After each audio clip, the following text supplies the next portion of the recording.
안녕하세요. 10월 12일 월요일입니다. 오늘은 사무엘하 14장 1절부터 20절까지입니다. 제가 읽겠습니다. 스루야의 아들 요압이 왕의 마음이 압살롬에게로 향하는 줄 알고 드고아의 사람을 보내 거기서 지혜로운 여인 하나를 데려다가 그에게 이르되 청하건대 너는 상주가 된 것처럼 상복을 입고 기름을 바르지 말고 죽은 사람을 위하여 오래 슬퍼하는 여인같이 하고 왕께 들어가서 그에게 이러이러하게 말하라고 요압이 그의 입에 할 말을 넣어주니라. 드고아 여인이 왕께 아랠 때에 얼굴을 땅에 대고 엎드려 이르되 왕이여 도우소서 하니 왕이 그에게 이르되 무슨 일이냐 하니라.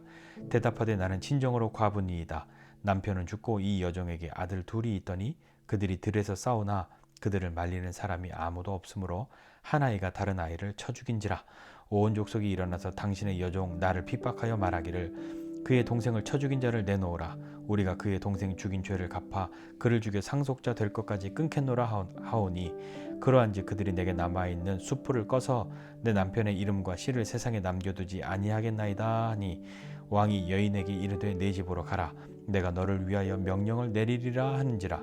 드고아 여인이 왕께 아뢰되 내 주 왕이여 그 죄는 나와 내 아버지의 집으로 돌릴 것이니 왕과 왕위는 허물이 없으리이다. 왕이 이르되 누구든지 내게 말하는 자를 내게로 데려오라. 그가 다시는 너를 건드리지도 못하리라 하니라. 여인이 이르되 청하건대 왕은 왕의 하나님 여호와를 기억하사 원수 갚는 자가 더 죽이지 못하게 하옵소서. 내 아들을 죽일까 두렵나이다 하니 왕이 이르되 여호와께서 살아계심을 두고 맹세하노니 내 아들의 머리카락 하나도 땅에 떨어지지 아니하리라 하니라. 여인이 이르되 청하건대 당신의 여종을 용납하여 한 말씀을 내 주 왕께 여쭙게 하옵소서 하니 그가 이르되 말하라 하니라. 여인이 이르되 그러면 어찌하여 왕께서 하나님의 백성에 대하여 이 같은 생각을 하셨나이까? 이 말씀을 하심으로 왕께서 죄 있는 사람같이 되심은 그 내쫓긴 자를 왕께서 집으로 돌아오게 하지 아니하심이니이다.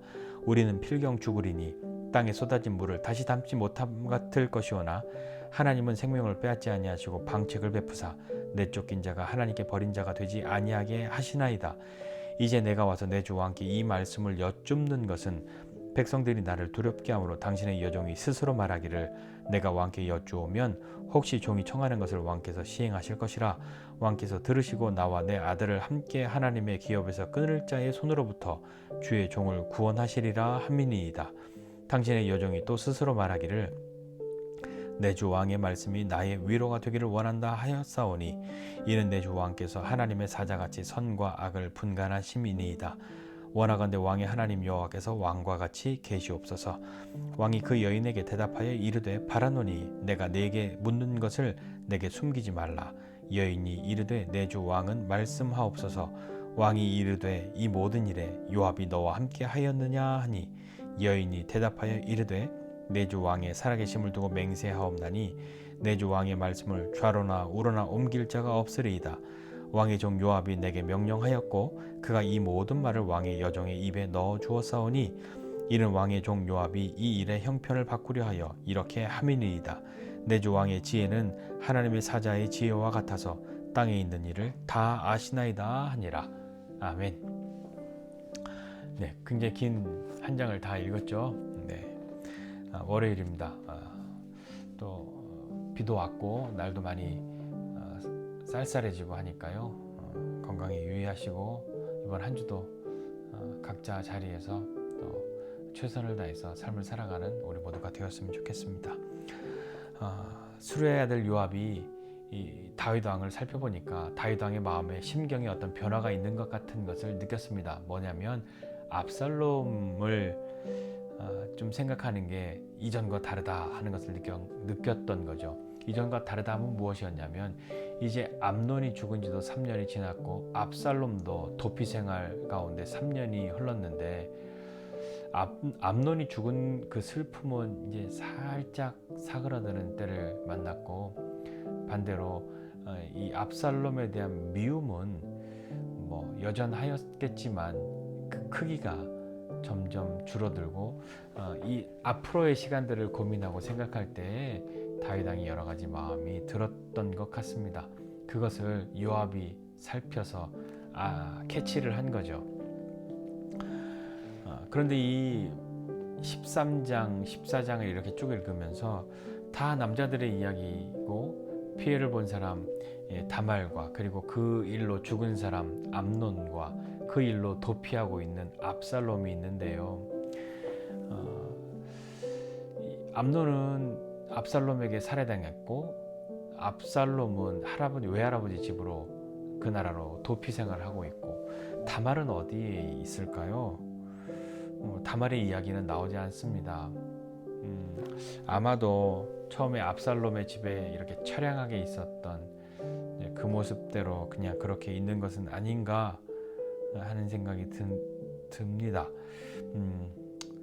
그 누구도 다말을 도와주지 않았죠. 다말을 치료해 주지도 않았고요. 다말을 보호해 주지도 않은 것 같습니다.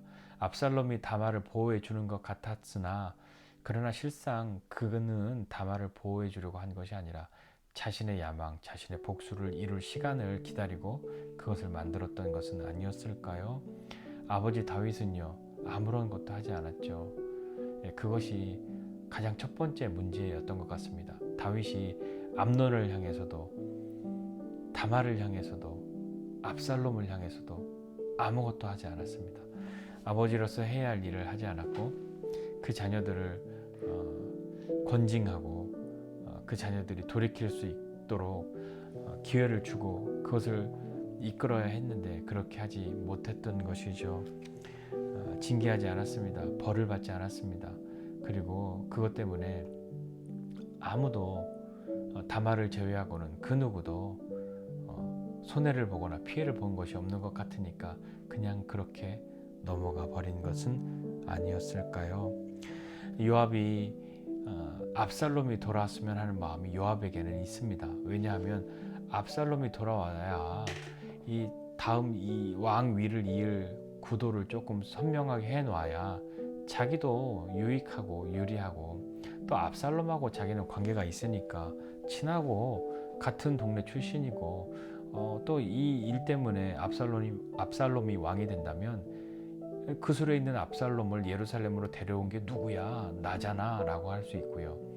다윗에게도 이 후계의 구도를 안전하게 진행할 수 있도록 만든 그런 충성스러운 신하로서의 면모를 크게 어필할 수 있는 그런 것이 아니었을까요? 그래서 드고아의 사람을 보내서 지혜로운 한 여인, 말을 굉장히 잘하는 한 여인을 데려다가 그 여인에게 이렇게 이야기하라고 시키고 다윗왕 앞에서 이야기를 하죠. 대략적인 내용은 그것입니다. 자기는 과부고 아들 둘이 있는데 이 아들 둘이 들에서 싸우는데 아무도 안 말려줘서 형이 동생을 죽였다. 정말 슬프다. 그런데 이 동생을 죽인 이 형을 사람들이 내놓으라고 한다. 죽이겠다고. 그래서 그 동생을 죽인 자가 상속자가 되지 못하게 뒤를 잇지 못하게 다 죽이겠다고. 내게 남은 이 하나 숯불마저도 꺼서 내 남편의 시와 이름도 다 없애버리고 그렇게 해버리겠다. 날 좀 도와달라고 이렇게 이야기합니다. 다윗 왕이 그 이야기를 듣고 아무도 그렇게 하지 못할 것이라고 그 아들을 지켜준다고 그렇게 약속합니다. 이 여인이 다시 또 간청합니다. 그러면 그렇게 하지 말고 또 이 원수를 갚는 사람들이 돌아다니면서 이 아들 내놓으라고 하는데 어떡합니까? 야, 누가 그래? 그러면 그 사람 나한테 데리고 와. 다시는 너한테 뭐라고 못하게 할게 라고 왕이 약속하지요. 여호와의 살아계심을 두고 맹세하는데 내 아들의 머리카락 하나도 땅에 떨어지지 않을 것이다 라고 왕이 이야기합니다. 이 이야기를 듣고 이 여인이 왕에게 그러면 왕이여 제가 한 말씀만 더 여쭈어도 되겠습니까? 라고 말하면서 이렇게 피를 흘린 이 아들, 동생을 죽인 아들, 이 살인한 아들을 지켜주라고 보호해주라고 이렇게 말씀하시면서 왜 당신은 당신의 아들 이 압살롬을 그냥 그렇게 도피 생활하도록 밖으로 내버려 두었냐고, 그를 데려와야 한다고 이런 취지의 이야기를 하는 거죠. 이 여인이 거기다가 막 말도 덧붙입니다. 우리는 다 죽어요. 우리가 내뱉은 말은 다시 주워 담을 수도 없어요. 우리가 흘린 물은 어떻게 담아요? 라고 하면서 다윗이 그렇게 지켜주겠다고 아무도 못 건드리게 하겠다고 한 그것처럼 당신의 아들도 그렇게 해주어야 하지 않냐? 라고 말하고 있는 거죠. 다윗이 그 이야기를 다 듣고 그 여인에게 묻습니다. 너 나한테 솔직하게 이야기해라. 이거 요압이 시켰냐? 이 여인이 요압이 시킨 일이라고, 요압이 이렇게 말하라고 자기에게 말을 하였다고, 요압이 이 일의 형편을 바꾸려고 한다고 그 이야기를 합니다. 다윗이 그 이야기를 들으면 어떤 마음이었을까요? 화가 났을까요? 어땠을까요? 근데 이 뒤에 바로 요압을 보내서 이 압살롬을 데려오는 것을 보니까 어쩌면 요압이 다윗의 이 간지러웠던, 긁고 싶었던 것을 긁어주었는지도 모르겠습니다. 근데 중요한 건 뭐냐면요, 여전히 아무도 그냥 있었다는 거죠. 뭐냐면 우리는 그냥 회개한다고 말하면 다 용서받는다, 그것이 아니거든요. 뭐 잘못했어 말만 한다고 그냥 되는 것은 아니거든요.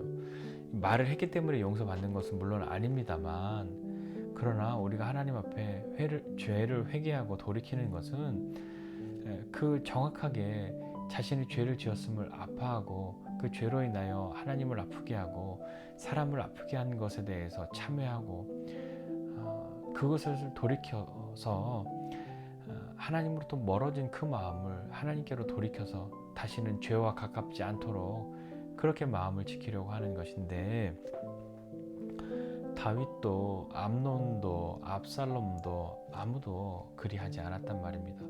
5년의 시간이 흐르는 동안에 그 사이에 사람이 죽고 다치는 사이에 그런 일들이 일어나진 않았던 거죠. 물론 이 여인이 다윗에게 압살롬을 데려오라고 한 이 말에는 조금은 과장스러운, 약간은 억지스러운 말도 있습니다. 어떤 거냐면 이 여인은 뭐 아들이 하나밖에 없든지 남은 아들 하나밖에 없으니까 그렇지만 다윗 왕은 그런 것도 아니고요. 이 아이들은 뭐 우발적으로 싸우다가 죽었다라고 했지만 압살롬은 계획해서 살인한 것 아닙니까? 다르죠. 그리고 이 압살롬도 회개하고 돌이켜야 하는데 그냥 도망가지 않았습니까? 그 죄를 지은 상태로 도망가 있는데 다윗이 괜찮아고 불러서 왕궁에다 앉혀놓으면 이게 무슨 꼴이 되겠냐고요. 다윗도 압살롬이 그 안에서 내면에서 보고 싶은 마음이 있거나 이 녀석 다시 왔으면 하는 마음이 있었을 수도 있는데, 그러한다 할지라도 이 상태로 압살롬을 불러올 수는 없는 노릇이었단 말입니다. 정의가 없잖아요. 정의는 사라져버린 것이잖아요. 근데 거기에 요압이 이 다윗의 마음을 읽고 무엇인가 괜찮다는 사인을 보낸 거죠. 그냥 그러지 마시고 압살롬을 데려오십시오 라는 그런 말을 이렇게 전했던 겁니다. 요압이 어떻게 보면 굉장히 똑똑하죠. 그런데 잘 보면 이 앞서서 다윗도 지금이 아니라 그도 우리아의 아내를 범하고 난 뒤에 나단이 찾아와서 이런 이야기를 합니다. 누구의 사실의 이야기가 아니라 어떤 이야기를 전해준 것을 듣죠. 나단의 이야기를 듣기도 하고요. 오늘 이 드고와 여인의 이야기를 듣기도 합니다. 그런데 둘 다 있는 이야기, 사실을 말한 것은 아니잖아요. 어떤 의미에서는 이야기, 뭐 어떤 의도를 가지고 한 선한 거짓말, 뭐 아주 심하게 말하면 거짓말이니까요. 그냥 어떤 이야기를 전해주죠. 요압도 이건 선한 거짓말이야 라고 생각하고 했을지도 모릅니다. 그런데 그 결과가 다르죠. 나단이 한 이야기를 듣고 다윗은 그 마음을 돌이키고 회개했고요. 이 드고와 여인이 해준 이야기를 듣고 다윗은요, 돌이켜 회개하거나 압살롬을 회개시키거나 그런 것도 아니고요. 그냥 덮어놓은 채로 불러오는 거죠. 이것은 이 차후에 벌어질 어떤 불행의 씨앗이 됩니다. 압살롬이 돌아와서 우리가 아는 것처럼 이 반란을 일으키잖아요. 쿠데타를 일으키지 않습니까? 우리는 인생을 살면서 많은 이야기를 듣습니다. 의도가 된 이야기를 듣기도 하고요. 뭐 거짓말도 듣기도 합니다. 때로는 하얀 거짓말이라고 해서 하기도 하고요. 듣기도 하고 그렇죠. 그러나 그것이 누구에게 유익이 되는가를 잘 생각하면서 다 그렇게 한다고 생각합니다. 그러나 정말 그것이 사람을 살리는 것이 되는지는 열매가, 결과가 다 다르잖아요. 우리는 어떠한 이야기를 하더라도 진실을 이야기하고 그리고 사랑을 담아 말을 하여서 이 나단의 이야기처럼 사람을 돌이킬 수 있는, 하나님께로 돌이킬 수 있는 그런 마음을 전해야 하는 그런 이야기를 하는 사람이 되어야 하지 않겠습니까? 정말 그런 사람이 되고 싶습니다. 오늘 이 드고와 여인의 이야기, 이 요압이 한 이야기를 통해서 보면 하나님의 정의는 좀 뒤로 좀 숨겨놓고 괜찮아 다 용서해줘, 사랑이 최고야, 이것만 이야기하는 듯한 느낌을 전해주기도 하죠. 그러나 하나님은 우리를 사랑하셔서 우리를 잃지 않으시고 우리를 빼앗기지 않으시지만 그렇다고 정의를 버리시지는 않습니다. 그렇다고 거룩함을 버리시지는 않죠. 하나님이 우리를 혼내시기도 하십니다.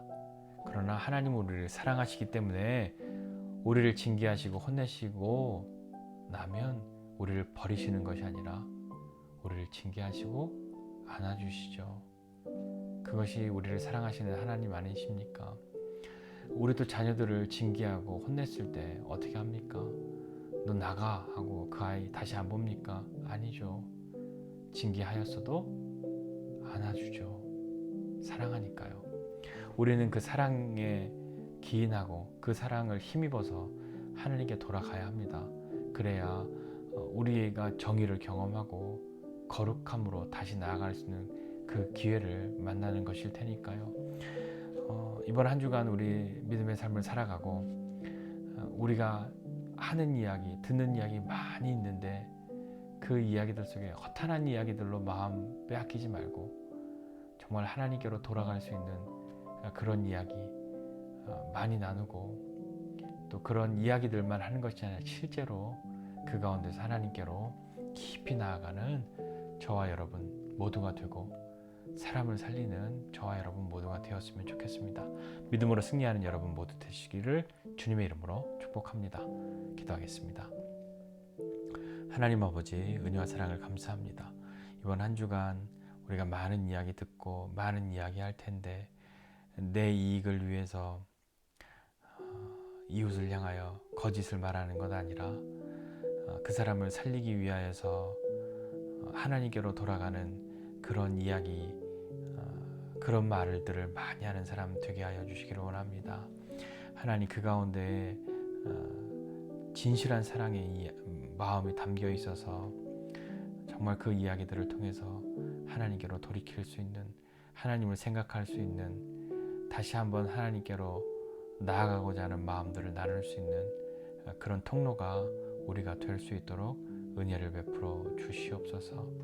하나님 우리를 사랑하심을 믿고 우리가 인생을 살고 있는데, 그러니까 그냥 나는 아무렇게나 해도 하나님 나를 사랑하실 수밖에 없어 라고 하나님의 사랑을 가볍게 여기고 무시하고 내 마음대로 사는 것이 아니라 하나님이 우리를 사랑하시기 때문에 우리를 징계하시고 때로는 우리를 많이 혼내시는 것 같은 그런 때가 있지만 그 이후에 하나님 우리를 버리시는 것이 아니라 우리를 꼭 안아주는 분이심을 인하여 주님을 찬송하고 주님을 의지합니다. 이번 한 주간도 주님 의지하고 또 주님과 함께 믿음의 삶을 살아가는 우리 모두 되게 하여 주옵소서. 감사드리고 예수님의 이름으로 기도드립니다. 아멘.